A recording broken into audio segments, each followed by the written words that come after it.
You ever have one of those days where you just know something's off the second you get home?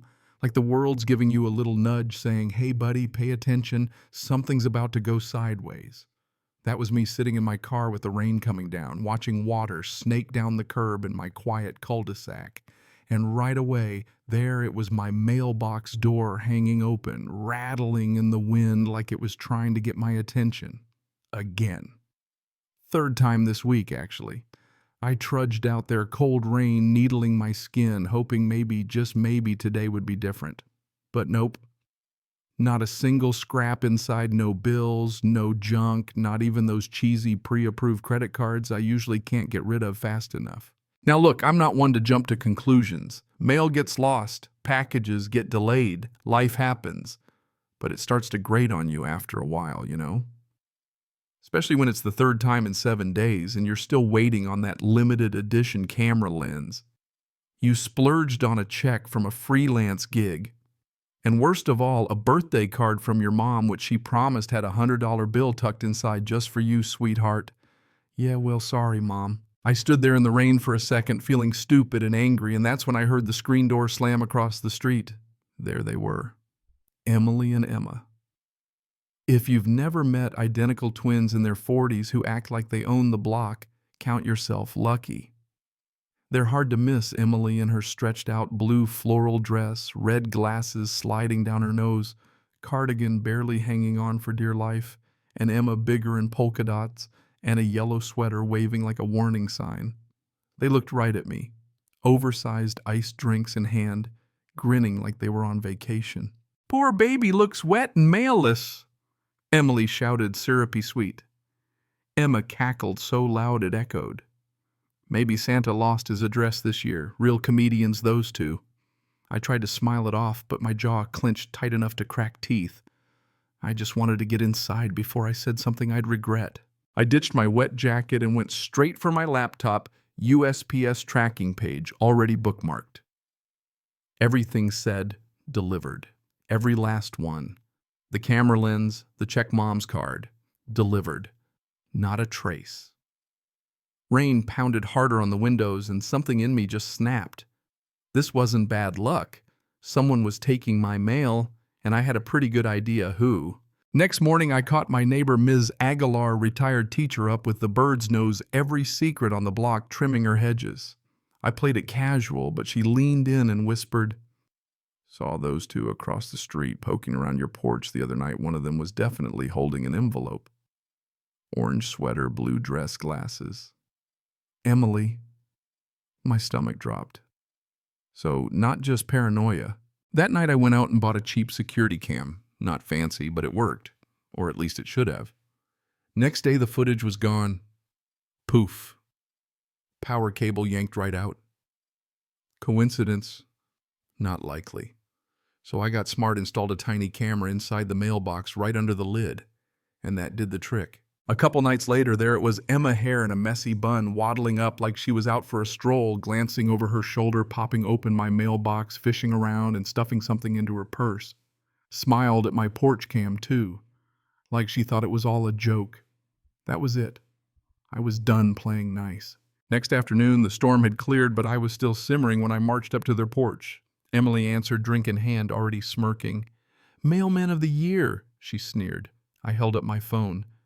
"I know what you're doing. I saw the video. I've called the police." Emma appeared behind her with a tub of ice cream, acting shocked. "You spying on us now?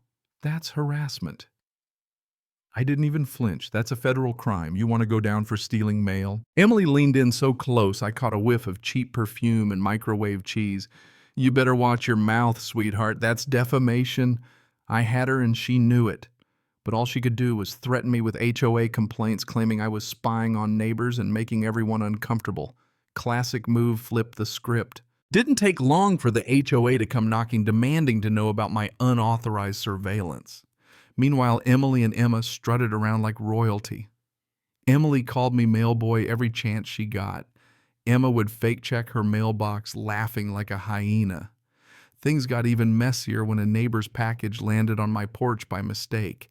And surprise, it vanished before I could return it. Security cam caught Emily red-handed humming as she snatched it. When Mr. Bailey next door came looking for his missing package, I showed him the footage. He was floored. Turns out he'd lost mail too. Same story with two more neighbors. Suddenly I realized this wasn't just my problem anymore. These two were running a neighborhood theft ring, and the cops weren't interested unless the loot was substantial. Civil dispute, they called it. Right. That's when I decided to call in the big guns, the United States Postal Inspection Service. They took me seriously. Within 2 days, Inspector Jennings showed up calm, sharp-eyed, not a trench coat in sight. I showed him the footage. He watched, arms folded, then nodded. Yep, that's mail theft. For the first time in weeks, I actually felt hope.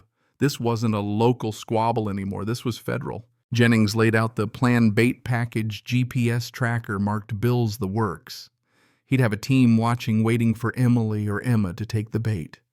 If they've been stealing this much, it's a felony. Real jail time, he said, like he was ordering lunch. No drama, just certainty.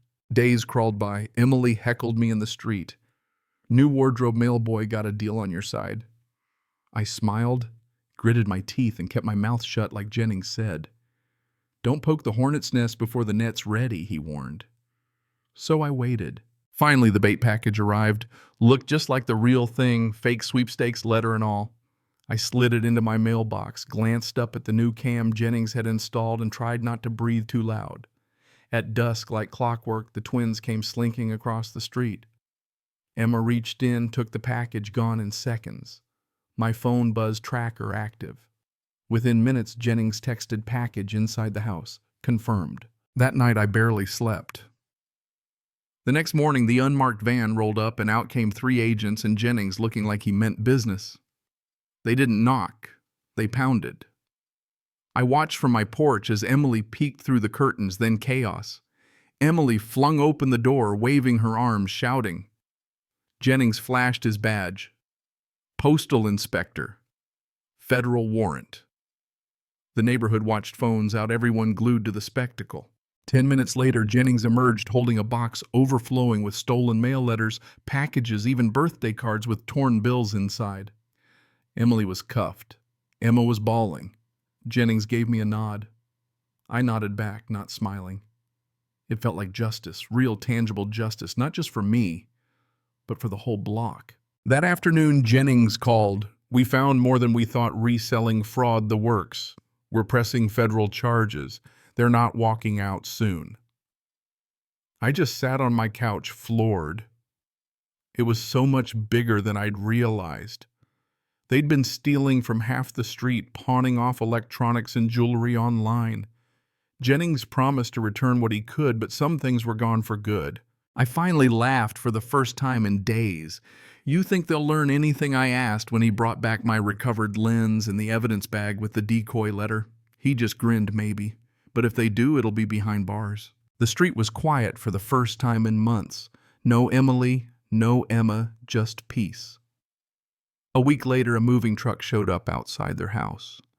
Everything was getting sold off to pay legal fees. I sat on my porch, beer in hand, watching the neighborhood come back to life. Kids skateboarding, families walking by, new folks moving in across the street. Funny thing, the new neighbor spotted me, gave a little wave. I raised my bottle back. Later that evening, I walked down to check the mailbox. There was a bundle of fresh mail, not a fingerprint or smudge in sight. I looked up at the new security cam, nodded, and thought, let them try again. This time the system's ready. So here's the thing, was justice really served?